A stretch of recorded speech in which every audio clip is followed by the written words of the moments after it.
I do like working from home, but I do think it's made me more lonely. They don't care. They're just being polite, and then they just want to get their answer and then go because they're busy. One of our colleagues explained to me in the past, oh, when you call, I might end up crying. You can have people around you and still feel lonely. Do you think working from home actually connects us or isolates us? I think it's definitely isolated me more. I like working from home. It gives me more time with the family, which is what I wanted. But it obviously has a downside, or at least I find it has a downside, because you don't get the same level of connection when you jump on a call with someone, because you ring someone up or someone calls you up and you answer whatever they needed to answer, and then you leave the call. And even if there's like a question of, oh, what are you doing at the weekend, or you doing anything tonight? It's like such a surface level question that they don't really care about. It's just, they're just trying to be polite, right? So unless you're doing something that's stupid amazing that they really get reeled in because you're such an exciting, interesting person, they don't care. They're just being polite, and then they just want to get their answer and then go because they're busy. And that's just how I feel it is with working from home. Even when you have some like team calls, you know, you're working on a bigger engagement, you might have a team call, you know, once a week or something. You might join the call a couple minutes early and you are chatting a little bit, and you do get to know people. Like, you know, we met because of work.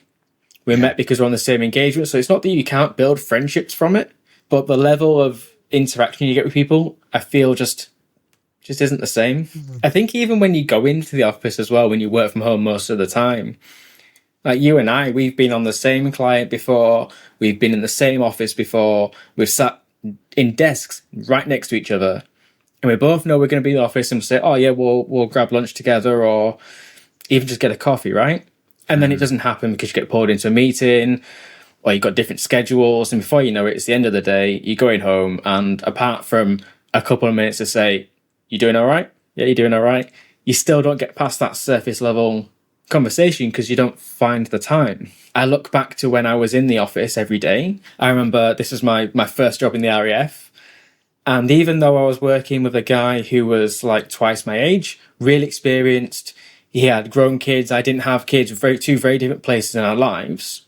We sat in the same office, and that allowed us to just chat throughout the day.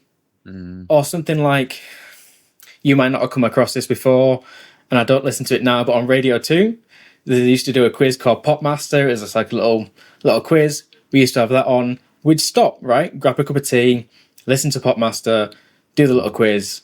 And it was something, right?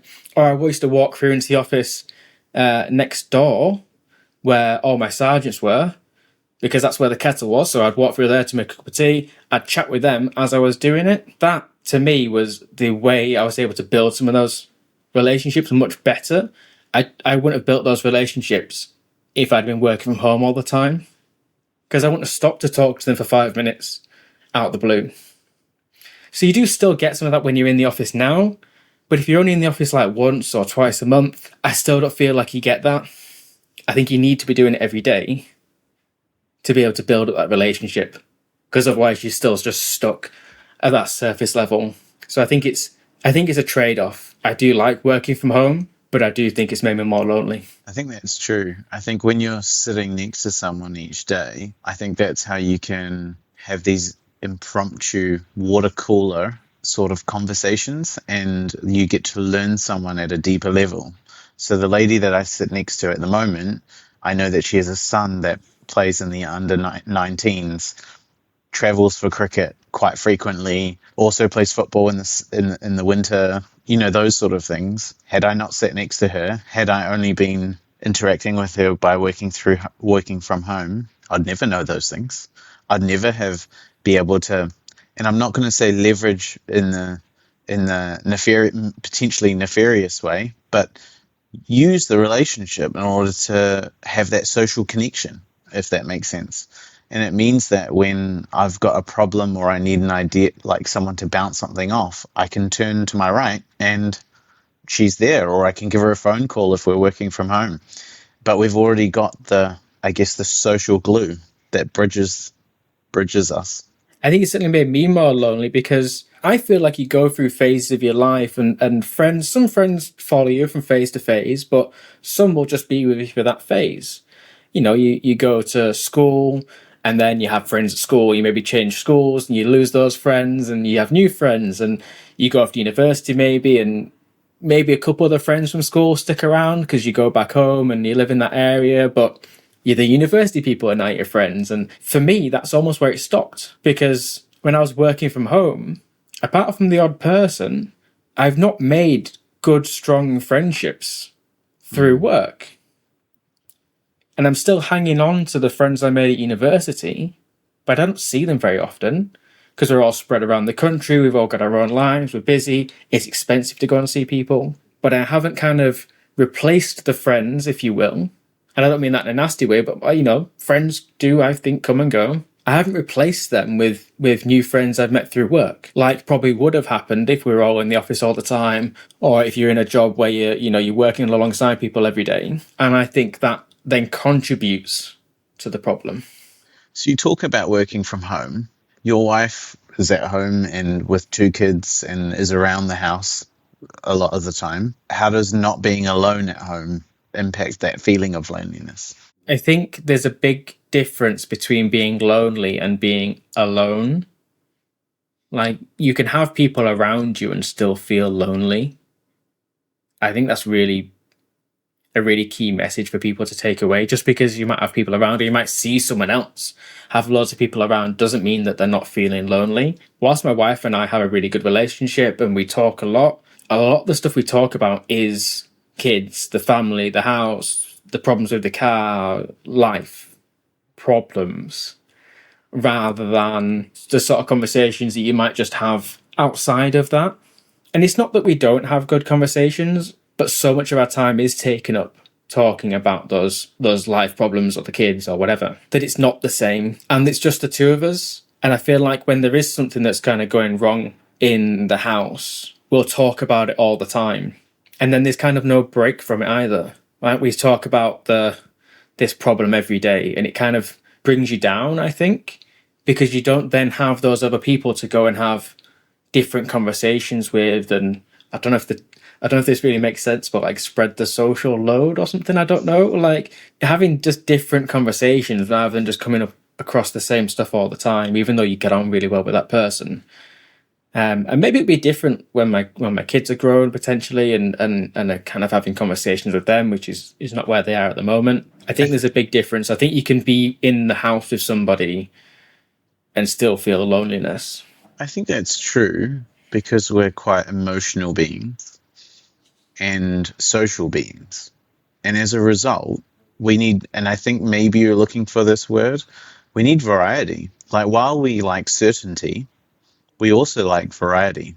And so it means that I'm not saying you have a friend for each thing, like Formula One, reading, going out and having a pint and having a chat about being a parent. Like, you might have a different friend for all of that, and that might be one person or it might be 3. But I wonder whether, and this is me asking a question, it's more about the fact that your wife and your children aren't, like, your wife is probably your best friend, but there are still things that you would prefer talking to someone else about because she doesn't care about the Formula One, zero care, but you want to connect about that topic with someone else. I think there's also something much deeper than that as well. I mean, she doesn't really care about the Formula One. She listens, bless her, when I talk about it, and she likes Lewis Hamilton. So if I'm talking about him, I can kind of get away with it, right? But I think there's a deeper part of it, and I definitely feel this. And I'm not saying that women can't feel this, but I definitely feel this as a man and as a dad. There are things that, rightly or wrongly, I kind of want to keep away from my wife. There's things I don't want to, and I don't mean I'm like lying to her. I mean, stuff that I don't want to worry her about. And again, rightly or wrongly, kind of feel like I should be that pillar, if you will, or that foundation for the family. Not that I can't be vulnerable with my wife. I feel like sometimes I shouldn't be, or it's not what she needs or what the family needs. You might not get that from someone at work.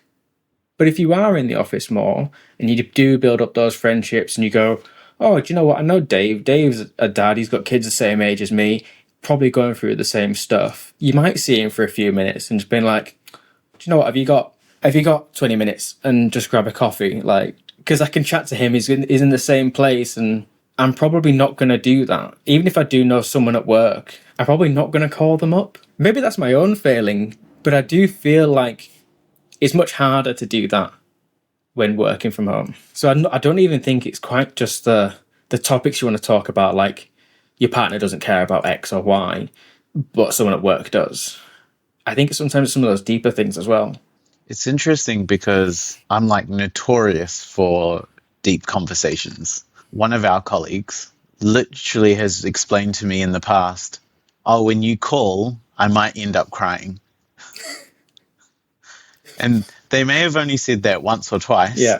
but that indicates that I ask those sort of questions that kind of get you thinking and about your emotions or about what you're going through or what have you. I think in a professional environment, it's actually quite hard to encounter that.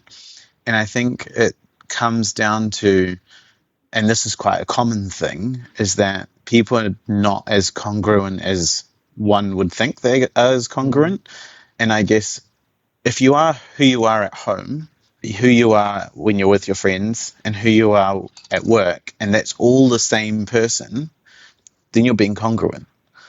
But it's quite often that we have a professional face in the office, and there are topics that we don't talk about because it's not a professional. It is a professional environment. Therefore, bringing what is perceived to be personal topics into the workplace has this taboo. If that makes sense.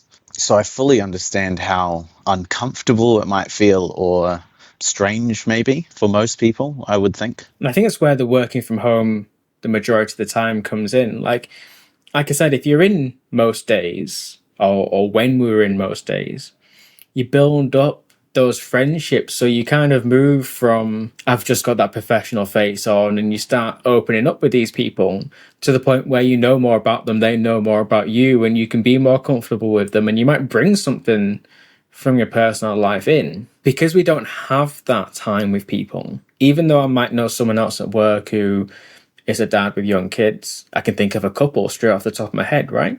I'm not going to ring them up. But if I was in the office with them every day for the last 2 years, I probably would have had some of these conversations, some of the slightly deeper level conversations about kids, just whilst we were making a tea or whatever. I probably would have felt that comfort to go, do you know what, I'm really struggling with X or Y, that I wouldn't now call them up with at the moment. I think that's why I feel much more, I guess, disconnected. And companies can do a lot to try and help this. And different companies are going to be different. People's work environments are going to be different. But certainly for us in consultancy, you don't even go, even if you're in the office, it doesn't mean you're in the office with your colleagues. Because you might be on a client site and there might be like one or two of you, or you might be on your own working with a client or a client team. And you might work with them for a couple months and then be gone. That can make it even harder, I think. But if you are feeling lonely, you can always come and join our free community. We've got a community on school. We're talking about some of this stuff, trying to provide a place for people to come and chat. We also hold weekly calls to come and chat with us, like properly chat with us. So if you are feeling lonely and you feel like we might be a bit of fun, come and chat with us. Every Thursday. Every Thursday.